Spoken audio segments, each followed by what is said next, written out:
For centuries, the North Pole was like the ultimate prize, the grandest adventure you could imagine.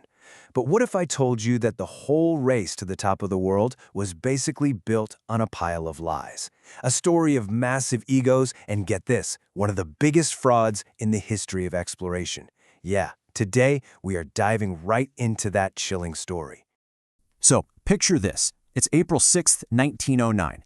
An explorer, Robert Peary, is standing on this huge sheet of ice, and he sends a message home with just 5 words. Back home, the newspapers go absolutely wild. They're calling him a national hero, the first man to ever conquer the North Pole. Sounds like a pretty legendary moment, doesn't it?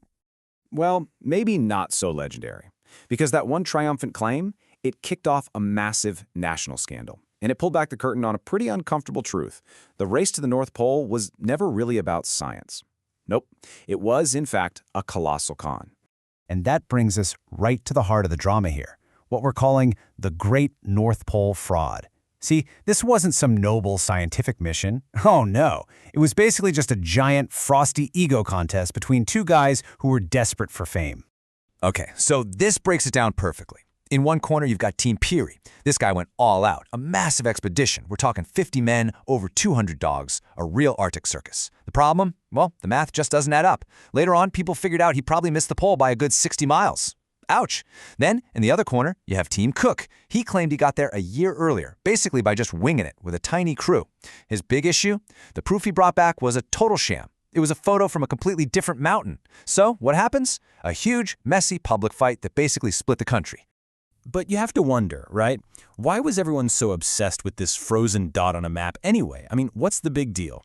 To get that, we have to go back and look at this really bizarre belief that pretty much fooled geographers for centuries, the myth of the open polar sea. Seriously, people genuinely believed that if you could just punch through that outer ring of ice, you'd find a warm, ice-free paradise at the North Pole, a temperate ocean. Their logic was, well, kind of shaky. They thought, hey, the sun's up 24/7 in the summer, so it must melt all the ice, right? Plus, animals migrate north, so it must be a pretty nice neighborhood up there.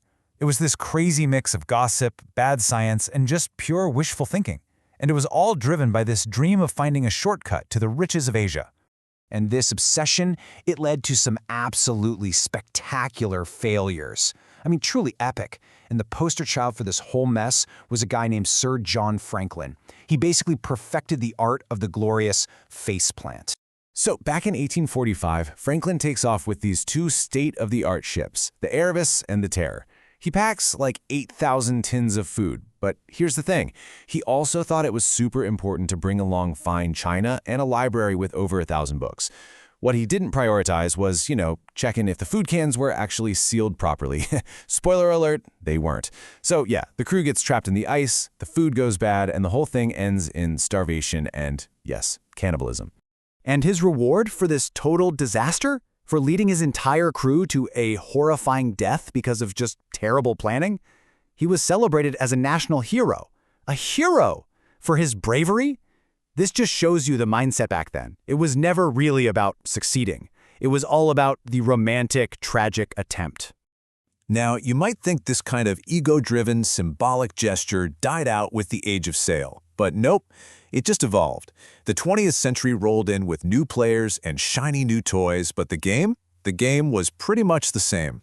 And this timeline lays out the pattern perfectly. You have Franklin's disaster in 1845, then the whole Peary and Cook fiasco in 1909. Fast forward a bit, and the Cold War turns the Arctic into a whole new battleground. So in 1958, what does the U.S. do? They send a nuclear submarine, the USS Nautilus, to get to the pole under the ice. It's like the coldest victory lap in history. And of course, Russia couldn't let that stand, so in 2007, they send a mini-sub 2 miles down to plant a titanium flag right on the seabed. It's the same old ego trip, just with way more expensive toys. But here's where the story takes a huge turn.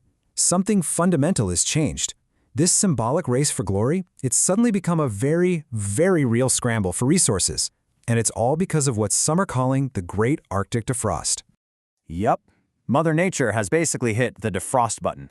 The Arctic is melting. That same ice that stopped generations of explorers in their tracks is just disappearing. And as it melts away, it's revealing a massive treasure chest of resources and opening up brand new, super strategic shipping lanes. The game has absolutely, completely changed. And you guessed it, suddenly everybody wants a piece of the action.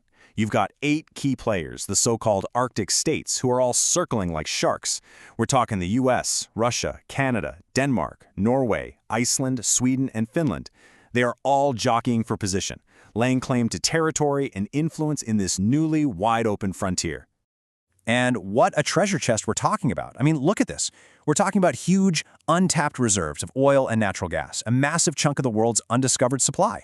On top of that, you've got these new shipping lanes opening up that could literally redraw the map of global trade. We're talking major shortcuts. The stakes here are absolutely immense. And you can feel the tension. It's just bubbling up. After Russia did that flag planting stunt back in 2007, a Canadian official fired back with this amazing, super modern insult. He told them to stop LARPing, live-action role-playing, as 15th century conquistadors. It just perfectly captures this weird mix of old-school posturing and very 21st century rivalry.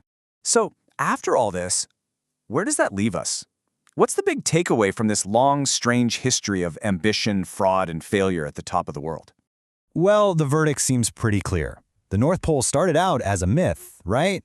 It was this blank space on the map that people just filled up with their wildest dreams and their biggest lies.